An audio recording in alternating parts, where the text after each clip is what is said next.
കാലിഫോർണിയയിലെ ലോസ് ആഞ്ചൽസിനെ വിഴുങ്ങിയ വൻ തീപിടുത്തത്തിൽ ടെലിവിഷൻ ചാനലിൽ വന്ന് പൊട്ടിക്കരയുന്ന ഹോളിവുഡ് താരം ജെയിംസ് വുഡ്സിന്റെ ദൃശ്യങ്ങൾ സമൂഹ മാധ്യമങ്ങളിൽ നിറയുകയാണ്. സംഭവത്തിൽ വുഡ്സിന്റെ വീടും ചാരമായിരുന്നു. എന്നാൽ ഗസയിൽ ഇസ്രായേൽ നടത്തുന്ന കൂട്ടക്കുരുതിയെ പ്രകീർത്തിച്ചും പിന്തുണ പ്രഖ്യാപിച്ചുമുള്ള താരത്തിന്റെ പഴയ പോസ്റ്റുകൾ ഓർമ്മിപ്പിക്കുകയാണ് ഇപ്പോൾ സോഷ്യൽ മീഡിയ. ഗസയിലെ തകർന്നടിഞ്ഞ കെട്ടിടാവശിഷ്ടങ്ങൾക്കിടയിലിരുന്ന് നിസ്സഹായരായി കരയുന്ന ഫലസ്തീനുകളുടെ ചിത്രം പങ്കുവച്ച് ഒരു ദയയും കാണിക്കേണ്ട, എല്ലാവരെയും കൊന്നുകളയണമെന്നായിരുന്നു മാസങ്ങൾക്ക് മുമ്പ് നടൻ ആഹ്വാനം ചെയ്തിരുന്നത്. 2 തവണ ഓസ്കാർ നാമനിർദ്ദേശം നേടുകയും 3 തവണ എമ്മി പുരസ്കാരം സ്വന്തമാക്കുകയും ചെയ്ത ഹോളിവുഡ് നടനാണ് ജെയിംസ് വുഡ്സ്. കഴിഞ്ഞ ദിവസം CNN ചാനലിൽ നൽകിയ അഭിമുഖത്തിലാണ് അദ്ദേഹം അഗ്നിബാധയുടെ ഭീകരത നിറഞ്ഞ ദുരനുഭവങ്ങൾ വിവരിച്ചത്. ലോസ് ആഞ്ചൽസിലെ പസഫിക് പാലിസേഡ്സിലെ സ്വന്തം ഭവനം പൂർണ്ണമായും തീ വിഴുങ്ങും മുമ്പുള്ള കാഴ്ചകൾ അദ്ദേഹം പങ്കുവച്ചു. ഇതിനിടെയാണ് നിയന്ത്രണം വിട്ട് കരഞ്ഞത്. ഒരു തീഗോളം പോലെയായിരുന്നു അത്. ചുറ്റുമുള്ള വീടുകളെയെല്ലാം അഗ്നിനാളങ്ങൾ വിഴുങ്ങിക്കഴിഞ്ഞിരുന്നു. മനോഹരമായൊരു കൊച്ചു വീടായിരുന്നു ഞങ്ങളുടേത്. കോവിഡ് കാലത്ത് ഞങ്ങളെല്ലാം കഴിഞ്ഞത് ഹോട്ടലുകളിലായിരുന്നു. ഇതിനുശേഷമാണ് ഈ വീട്ടിലേക്ക് മാറുന്നത്. എല്ലാ ദിവസവും സ്വിമ്മിംഗ് പൂളിൽ നീന്തുമായിരുന്നു. അങ്ങനെ എൻ്റെ രക്തസമ്മർദ്ദം കുറഞ്ഞു വരികയുമായിരുന്നു. ഒരു സ്വർഗം തന്നെയായിരുന്നു ആ വീട്. എന്നാൽ തലേ ദിവസം വരെ ഞങ്ങൾ നീന്തിക്കുളിച്ച ഇടം തൊട്ടടുത്ത ദിവസം ശൂന്യമായിരിക്കുന്നു. ഇതും പറഞ്ഞ് പൊട്ടിക്കരയുകയായിരുന്നു ജെയിംസ് വുഡ്സ്. അയൽപ്പക്കത്തുള്ള വയോധികനെ തീനാളങ്ങൾക്കിടയിൽ നിന്ന് രക്ഷിച്ച അനുഭവവും വുഡ്സ് തത്സമയം വിവരിച്ചു. കത്തിച്ചാമ്പലായ വീട് നമുക്ക് വീണ്ടെടുക്കാമെന്ന് പറഞ്ഞ് ഭാര്യ സഹോദരിയുടെ മകൾ സ്വന്തം പണക്കുടുക്ക നീട്ടിയ കാര്യവും നടൻ കണ്ണീരോടെ വിവരിച്ചു.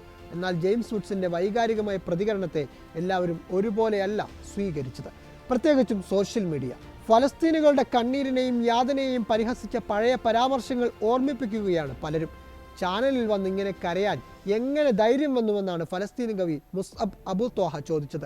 ഗസയിൽ ഞങ്ങളുടെ വീടുകൾ തകർക്കപ്പെടുന്നതും പ്രിയപ്പെട്ടവർ കെട്ടിടാവശിഷ്ടങ്ങൾക്കിടയിൽ കുടുങ്ങിക്കിടക്കുന്നതും ടെന്റുകൾ ബോംബിട്ട് ചാമ്പലാക്കിയതുമെല്ലാം കൺമുന്നിൽ കണ്ടപ്പോൾ, ഇപ്പോഴും കാണുമ്പോൾ ഞങ്ങളുടെ ഉള്ളിൽ എന്തായിരിക്കുമെന്ന് താങ്കൾ ആലോചിച്ചിട്ടുണ്ടോ? ജെയിംസ് വുഡ്സ് ഞങ്ങളുടെ നഷ്ടങ്ങളെക്കുറിച്ച് പറഞ്ഞു കരയാൻ താങ്കൾക്ക് ലഭിച്ചതുപോലൊരു ഇടം ഞങ്ങൾക്കില്ല. മാസങ്ങളായി വർഷങ്ങളായി തുടരുന്ന നഷ്ടങ്ങളാണവ. മുസബ് തുടരുന്നു. ഇതെല്ലാം താങ്കൾ കേൾക്കുന്നുണ്ടോ? ചാനലിൽ തത്സമയം വരാനും സംസാരിക്കാനും സുരക്ഷിതമായൊരു സ്ഥലമുണ്ടല്ലോ താങ്കൾക്ക്. അതിന് ദൈവത്തോട് നന്ദി പറയൂ. ഞങ്ങൾ നിങ്ങൾക്ക് എന്തെങ്കിലും മോശം ആഗ്രഹിച്ചിട്ടുണ്ടോ? ഞങ്ങളുടെ കുട്ടികൾ നിങ്ങളെ ബുദ്ധിമുട്ടിച്ചിട്ടുണ്ടോ? ഞങ്ങളുടെ ഡോക്ടർമാർ ബുദ്ധിമുട്ടിച്ചിട്ടുണ്ടോ? ഞങ്ങളുടെ അമ്മമാർ, ഞങ്ങളുടെ വിദ്യാർത്ഥികൾ, ഞങ്ങളുടെ വീടുകൾ. തലയിൽ കൈവച്ചു വാക്കുകൾ മുറിഞ്ഞ് കണ്ണീരണിഞ്ഞു നിൽക്കുന്ന ജെയിംസ് വുഡ്സിന്റെ ചിത്രം പങ്കുവച്ച് ഫലസ്തീൻ കവി ചോദിച്ചു. വെടിനിർത്തലും വേണ്ട, ഒരു വിട്ടുവീഴ്ചയും വേണ്ട, മാപ്പും നൽകേണ്ട എന്നായിരുന്നു ഗസയിൽ ആക്രമണം കടുപ്പിക്കുമ്പോൾ ജെയിംസ് വുഡ്സ് ഇസ്രായേലിന് പിന്തുണയുമായി സോഷ്യൽ മീഡിയയിൽ കുറിച്ചത്. ഒരു പടി കൂടി കടന്ന് വംശഹത്യ ആഹ്വാനവും നടത്തി അദ്ദേഹം. എല്ലാത്തിനെയും കൊന്നൊടുക്കൂ എന്നായിരുന്നു നടന്റെ ആഹ്വാനം. തകർന്നടിഞ്ഞ സ്വന്തം വീടിന് മുന്നിലിരുന്ന് വാവിട്ടുകരയുന്ന ഫലസ്തീനി സ്ത്രീയുടെ ചിത്രം പങ്കുവച്ചായിരുന്നു ഇസ്രായേൽ വംശഹത്യയെ അദ്ദേഹം പ്രകീർത്തിച്ചത്. പാവങ്ങളായ ബൈഡൻ യജമാനന്മാരെ അനുസരിക്കാത്തതിന് ദൈവത്തോട് നന്ദിയുണ്ടെന്നായിരുന്നു ചിത്രത്തിന് അദ്ദേഹം നൽകിയ അടിക്കുറിപ്പ്. വുഡ്സിന്റെ കുറിപ്പുകൾ അന്ന് വൻ വിമർശനവും ക്ഷണിച്ചു വരുത്തിയിരുന്നു. എന്നാൽ ലോസ് ആഞ്ചൽസിലെ അഗ്നിബാധയ്ക്ക് ശേഷവും ജെയിംസ് വുഡ്സിന് മനം മാറ്റമുണ്ടായില്ല. വാക്കിൽ മയവും അലിവും വന്നില്ല. നിങ്ങൾ വിതച്ചതാണ് കൊയ്യുന്നതെന്നായിരുന്നു മുസ്അബിന്റെ പോസ്റ്റിന് നടൻ നൽകിയ മറുപടി. ഒക്ടോബർ 7 നിരപരാധികളായ കുട്ടികളെയും സ്ത്രീകളെയും നിങ്ങൾ ബലാത്സംഗം ചെയ്ത് കൊല്ലരുതെന്നായിരുന്നു അതിന് വുഡ്സിന്റെ വ്യാഖ്യാനം. ഹമാസിനെ സ്നേഹിക്കുന്ന കീടങ്ങളെല്ലാം പോയി ചത്തോളുവെന്ന് ശാപവർഷവും നടൻ തുടർന്നു.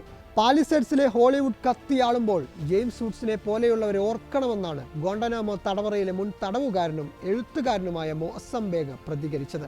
ഖുർആൻ മനഃപ്പാഠമാക്കിയയാളും IT വിദ്യാർത്ഥിയുമായ ഷഅബാൻ അൽ ദാലുവിനെ പോലെയുള്ള യുവാക്കളെ കുരുതി കൊടുക്കാൻ ഇസ്രായേൽ സൈന്യത്തിന് US നൽകുന്ന സാമ്പത്തിക സഹായത്തിന് ജയ് വിളിച്ചവരാണ് ഇവരെന്നും മൊഅസ്സം ചൂണ്ടിക്കാട്ടി.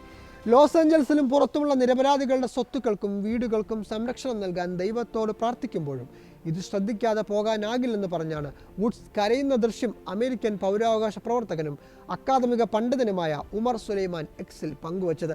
അധികാര കേന്ദ്രങ്ങളിലെ ക്രൂരന്മാർ ഗസയിലെ ജനങ്ങളെ തുടച്ചു നീക്കുന്നത് തുടരുകയാണ്. സ്വന്തം രമ്യഹർമ്മങ്ങളിൽ അനശ്വരരാണെന്ന് കരുതി കഴിയുന്ന ക്രൂരന്മാരുടെ പിന്തുണയോടെയാണ് ഇതെല്ലാം നടക്കുന്നതെന്നും ഉമർ ചൂണ്ടിക്കാട്ടി. അനീതി ചെയ്തവർക്കും അതിന് ആഹ്വാനം ചെയ്തവർക്കും ദൈവം ഒട്ടും വൈകാതെ ശിക്ഷ നൽകുമെന്നായിരുന്നു അറബ് കോളമിസ്റ്റും ബ്ലോഗറുമായ അബ്ദുള്ള അൽ ആമദി പ്രതികരിച്ചത്. ഇത് ദൈവികമായ നീതിയാണ്. ഹൃദയത്തിൽ അല്പമെങ്കിലും വിശ്വാസമുള്ളവർക്കേ ഇതെല്ലാം മനസ്സിലാകൂവെന്നും അദ്ദേഹം കൂട്ടിച്ചേർത്തു. ലോസ് ആഞ്ചൽസിന്റെ വിവിധ ഭാഗങ്ങളിലായി പ്രധാനമായും 6 ഇടത്താണ് വൻ തീപിടുത്തമുണ്ടായത്. സംഭവത്തിൽ ഇതുവരെ 11 പേർ മരിച്ചതായാണ് ഏറ്റവും ഒടുവിലത്തെ റിപ്പോർട്ട്.